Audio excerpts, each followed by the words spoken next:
Hoje vamos analisar um caso do meio do século XVIII. Então acomode-se enquanto vamos para a Inglaterra. No ano de 1758, o negócio de modista administrado pela senhora Sarah Meteyard, na distinta Bruton Street, em Hanover Square, em Londres, estava indo muito bem. A senhora Meteyard tinha 40 anos, era viúva e era habilmente auxiliada por sua filha, chamada senhorita Sarah Morgan Meteyard, mas que era conhecida por todos como Sally. Ambas as senhoras eram muito respeitadas na região e sua loja era conhecida como um estabelecimento de boa reputação. A senhora Meteyard empregava 5 meninas aprendizes, vindas de várias casas de trabalho paroquiais. Aceitar aprendizes vindos da casa de trabalho era uma prática muito comum na época e beneficiava não só o empregador, mas também a paróquia, que era responsável por aqueles que necessitavam. A casa de trabalho colaborava com os mestres. Documentos legais eram elaborados estipulando os termos do aprendizado, como a duração, que normalmente era de 7 anos. Os documentos também continham as obrigações mútuas de ambas as partes. A paróquia, então, atuava como intermediária, supervisionando a transferência do aprendiz para os cuidados do mestre. Os aprendizes aprendiam o ofício escolhido por meio da experiência prática. A regulamentação pelas autoridades locais visava evitar a exploração, e ao concluir o aprendizado, os aprendizes ganhavam independência, geralmente recebendo um pacote com dinheiro ou ferramentas. Esse sistema estruturado tinha como objetivo fornecer habilidades e oportunidades para aqueles em situações mais desfavorecidas. No entanto, a vulnerabilidade dos aprendizes, muitas vezes vindos de casas de trabalho e orfanatos, os tornava suscetíveis à exploração. Em alguns casos, eles enfrentavam não apenas exigências rigorosas de trabalho, mas também abuso físico e verbal. A falta de supervisão regulatória, em certos casos, permitia que mestres inescrupulosos priorizassem seus próprios ganhos em detrimento do bem-estar e da educação de seus aprendizes. Quando os maus tratos não eram resolvidos, a situação do aprendiz geralmente ficava oculta nas oficinas. Isso tornava um desafio para as autoridades expor e corrigir os abusos. Por fora, parecia que a senhora Meteyard era uma empregadora compassiva, mas, por trás das portas fechadas, a verdade era bem diferente.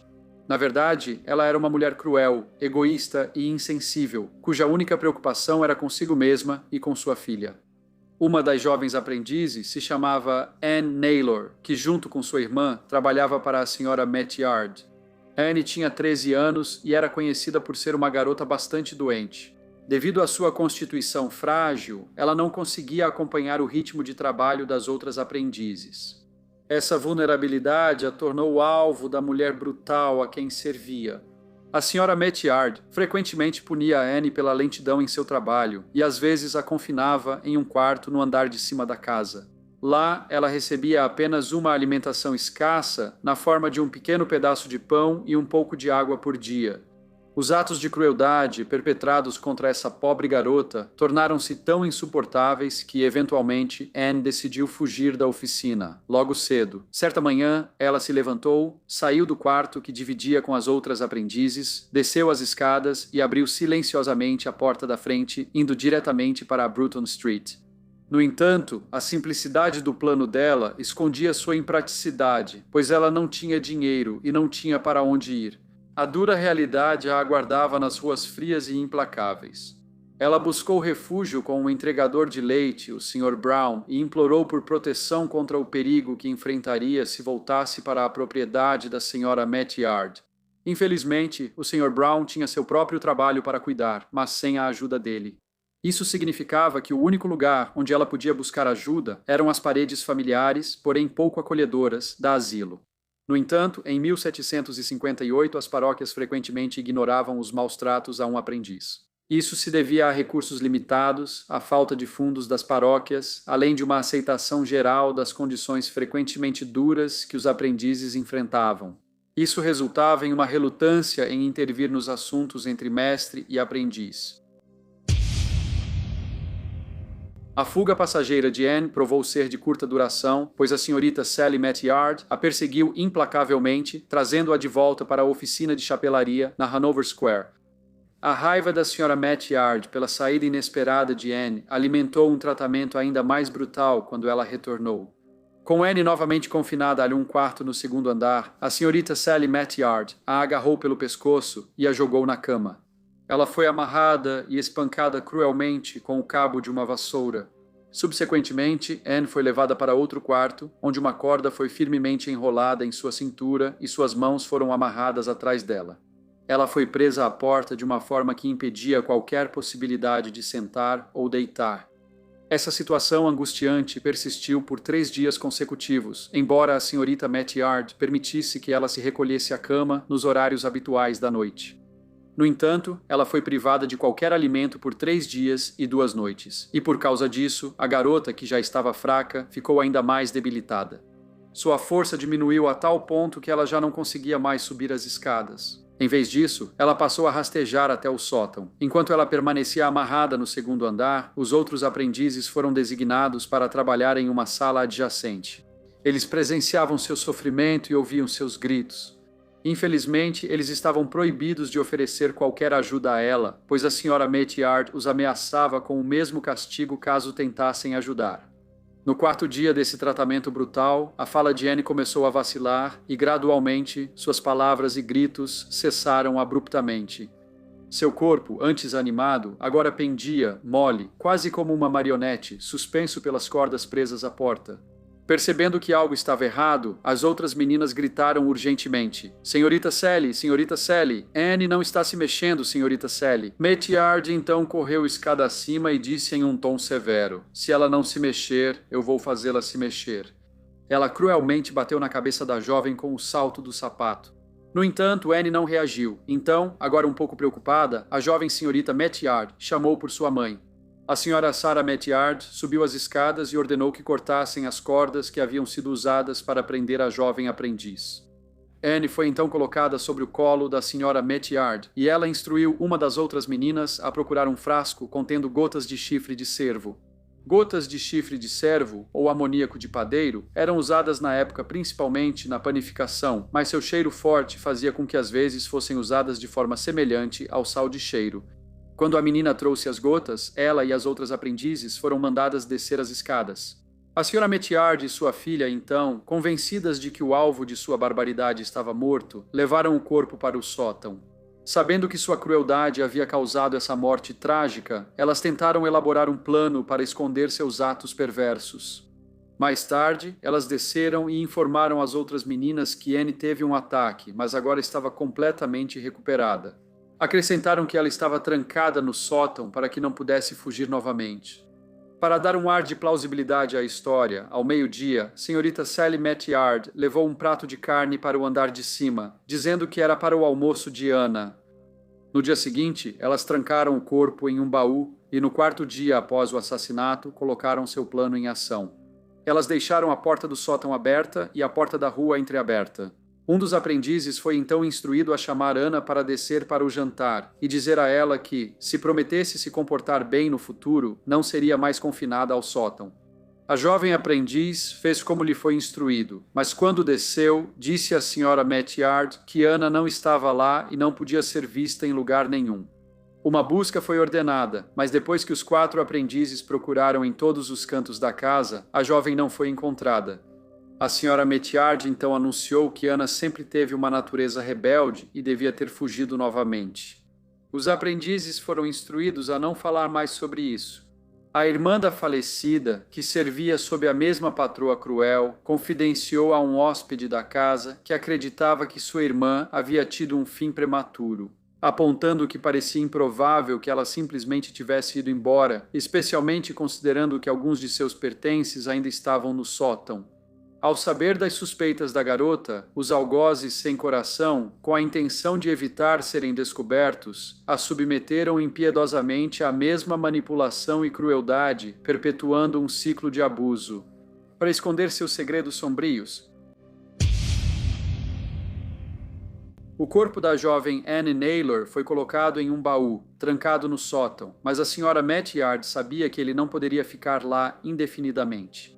2 meses após o assassinato, a porta do sótão ainda permanecia selada, de certa forma disfarçando o cheiro pútrido que emanava do baú e o segredo macabro que era mantido no pequeno quarto no topo da casa. No entanto, agora temendo ser descoberta, Sra. Metiard considerou necessário se livrar dos restos da infeliz vítima. Consequentemente, na noite de 25 de dezembro, e com a ajuda habilidosa de sua filha, Sra. Metiard começou a cortar o corpo em pedaços.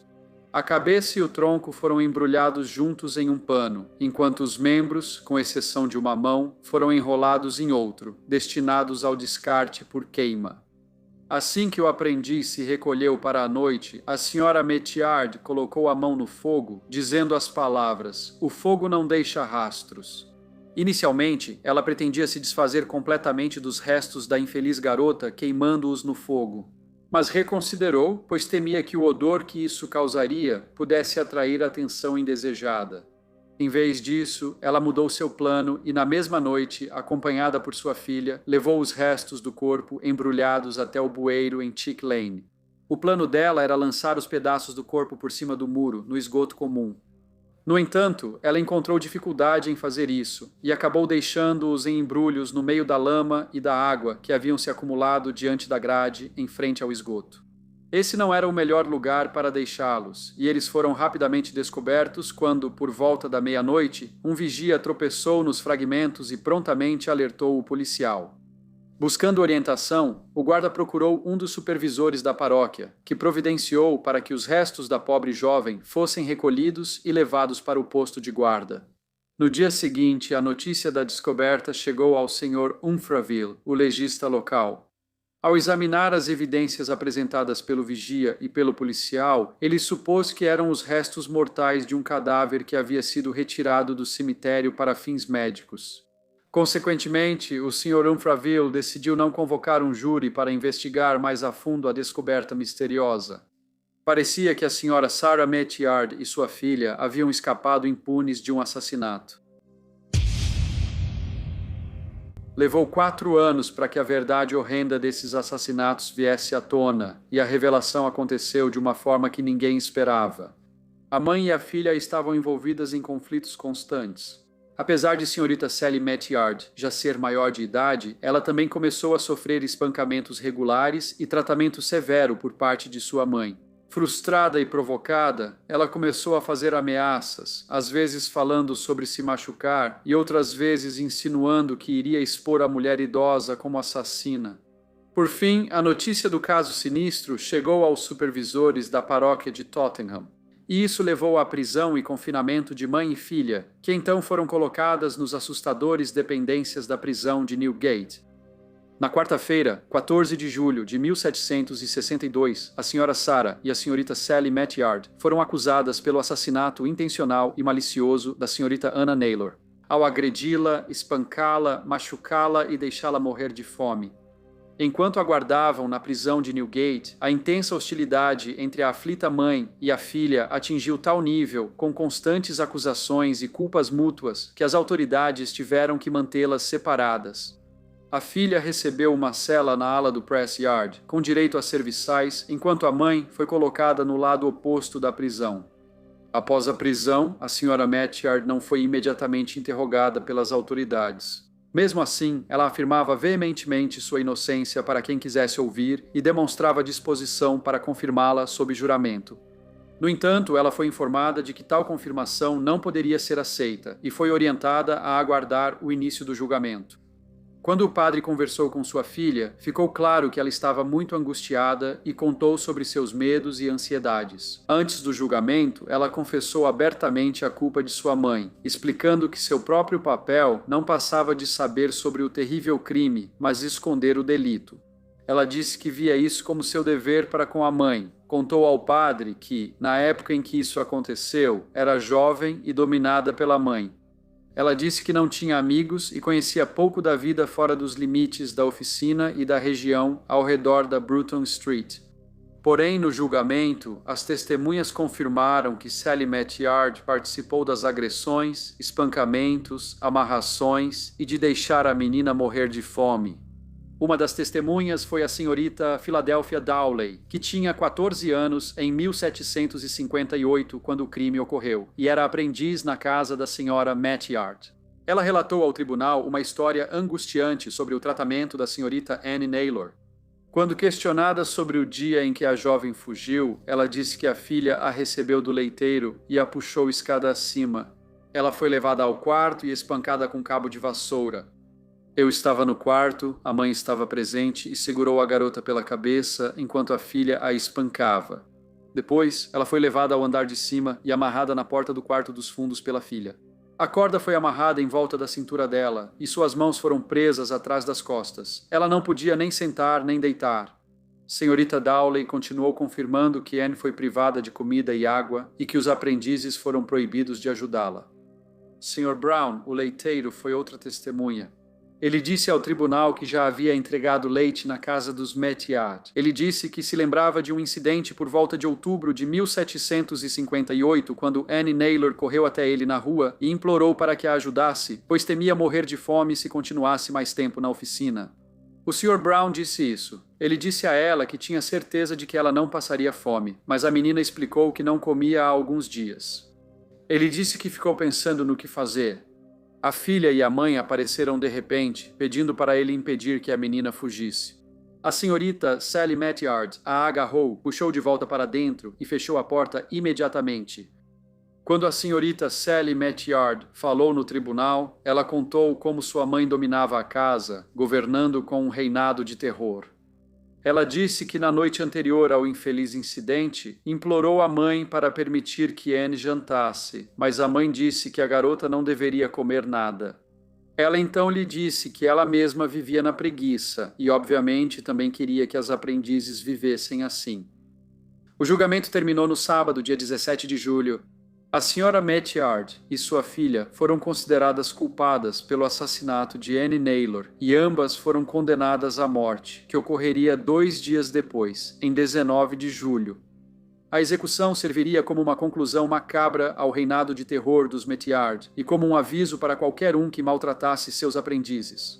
Quando o dia da execução chegou, a senhora Meteyard foi colocada na carroça, mas ela parecia estar inconsciente, então nenhum esforço real foi feito para reanimá-la. O carrasco achou melhor que ela partisse desta vida em um estado de inconsciência. A senhorita Sally Meteyard, no entanto, ficou muito angustiada durante toda a viagem de Newgate até o momento de sua execução. Ela chorou o tempo todo. Os corpos ficaram pendurados por algumas horas antes de serem levados pela carruagem funerária para o Surgeons' Hall, onde se tornaram uma exposição sombria, atraindo o olhar curioso do público antes de serem dissecados. A história de Sarah e Sally Meteyard e os horrores de Bruton Street foram contados por muitos anos após esse crime terrível ter acontecido. Foi escrito que os acontecimentos eram um lembrete arrepiante das sombras que se escondem por trás de fachadas aparentemente comuns. Na segunda metade do século XVIII e na primeira metade do século XIX, a história foi repetida, lembrando as pessoas que viviam em uma sociedade onde a aparência de respeitabilidade pode esconder os segredos mais sombrios. E que o caso permanece como um testemunho da resiliência da justiça, mesmo diante dos atos mais hediondos. Olá a todos e muito obrigado por ouvirem. Como de costume, por favor deixem qualquer comentário ou sugestão que vocês tenham, e espero ver todos vocês novamente no próximo Briefcase.